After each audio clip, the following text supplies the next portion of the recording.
Kyle, anak, uuwi yung mga kapatid mo. Talaga, Nay? Tagal kong hinintay ito. Grabe, akala ko nakalimutan na nila tayo kasi successful na sila eh. Miss ko na sila. Tagal na din nung last na pumunta sila dito. O sige na anak, hintayin mo sila sa labas ha. Maghahanda lang ako ng kakainin natin mamaya.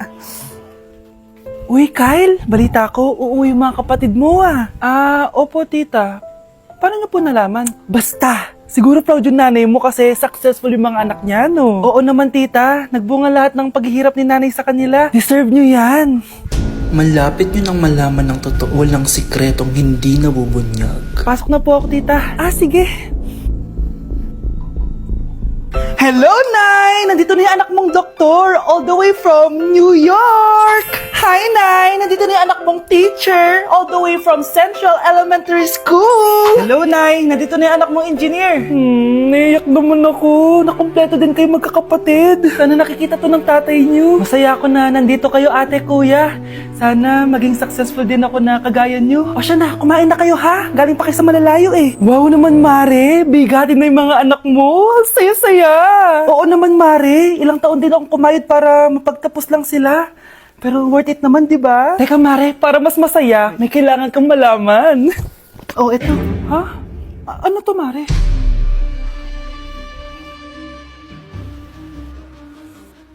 Nay, bakit po? Mga sinungaling kayo? Paano niyo nagawa sa akin to, ha?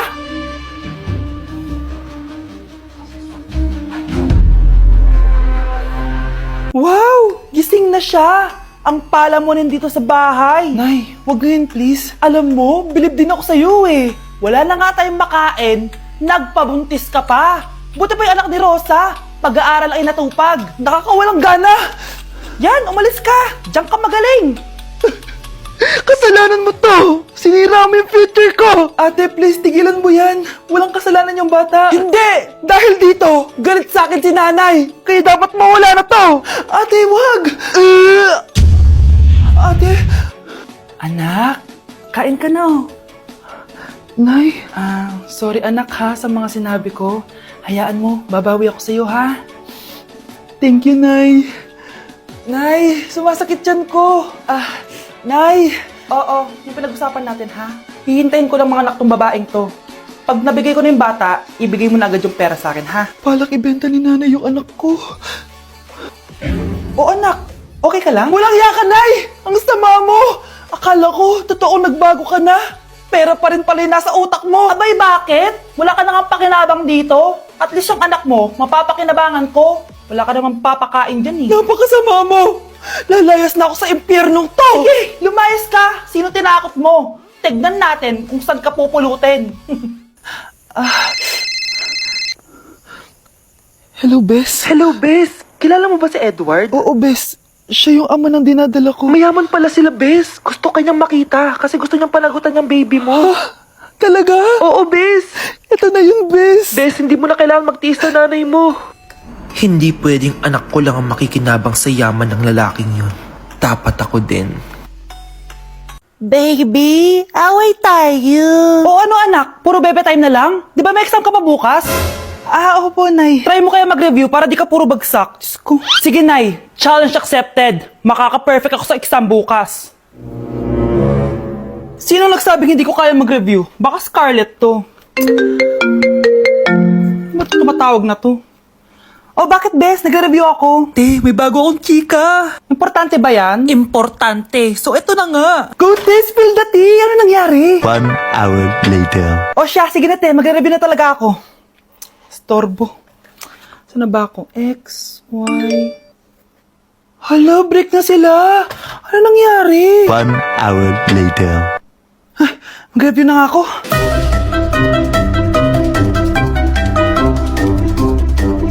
Good morning, anak! Anak, bakit tinitsura mo?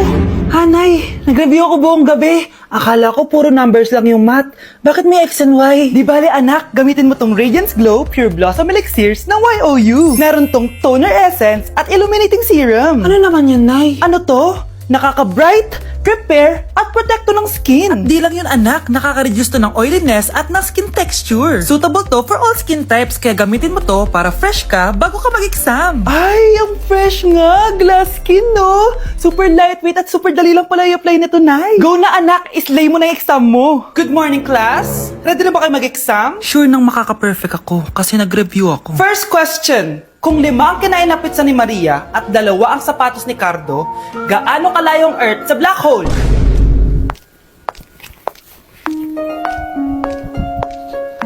Hindi man lumabas ang mga nireview ko. Ang importante, maganda ako. Ang isang 50% po ay mapupunta sa isa niyang anak. Ano? Baka yan yung isa naming anak na nawala? Oo, sa amin na lang yan. Ako!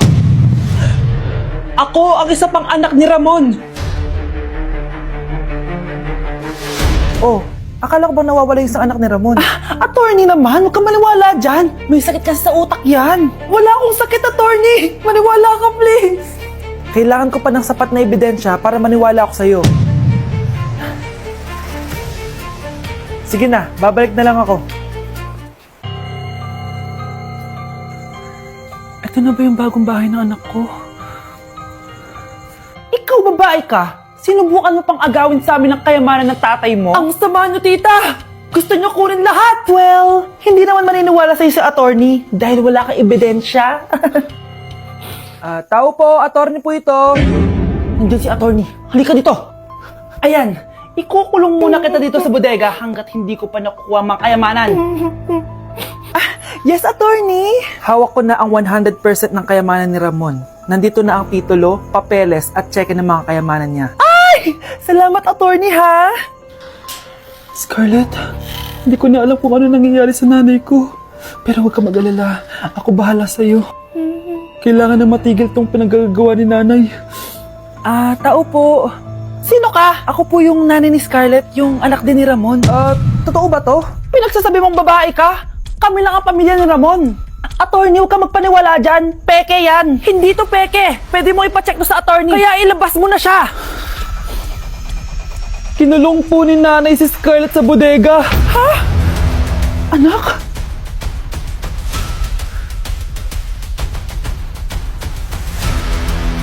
Kinulong po ni nanay si Scarlett sa bodega. Ha? Anak? Anak! Walang iya talaga yung tita mo! Anak, sorry kung ngayon na ako nagpakita. Pinakulong kasi ako ng babaeng yan! Deserve mong makulong! Ikaw ang ikukulong namin dahil child abuse ang ginagawa mo. Ano? At hindi mo na din makukuha ang 50% ng mana. Hindi pwede! Nay, masaya ako na nandito ka na. At hindi na din tayo maghihirap dahil sa pamana ni tatay. Masaya din ako, anak. Siyempre kasama ka dito sa Manta.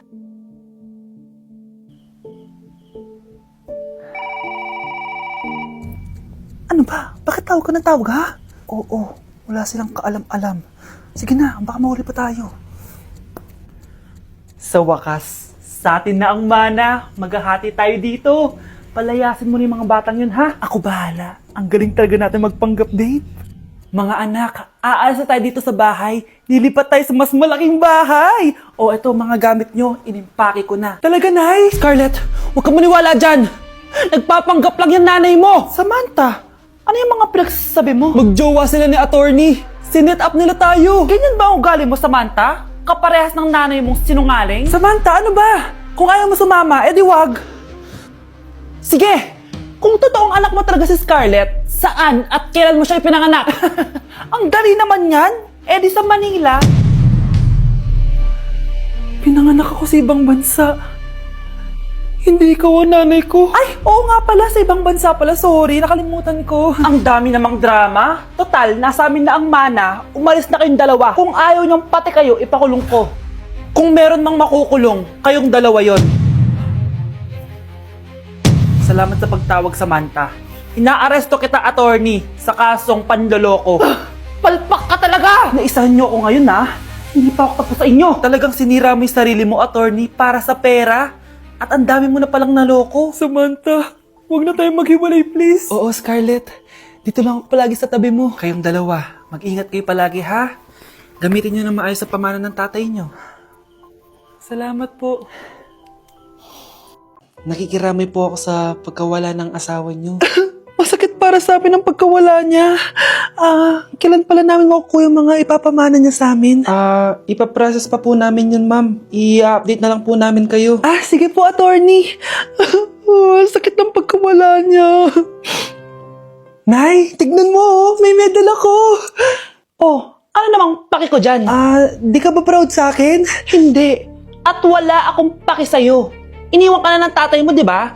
Kaya pwede ka na umalis dito. Bakit ka ba ganyan sa akin, Nay? Huwag mo nga akong matawag-tawag na nanay dyan. Kadiri! Hindi kita anak. Ang nanay mo, wala na. Malandi kasi. Nay, gutom na ako. Ay, gutom na baby ko. Wait lang, mag-order ako ng steak for you, ha? Yay! Steak, my favorite! Ampun lang pala ako. Nasaan na yung totoo ko, nanay?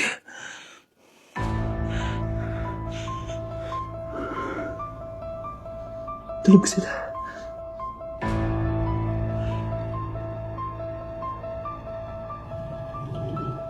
Nasaan na yun?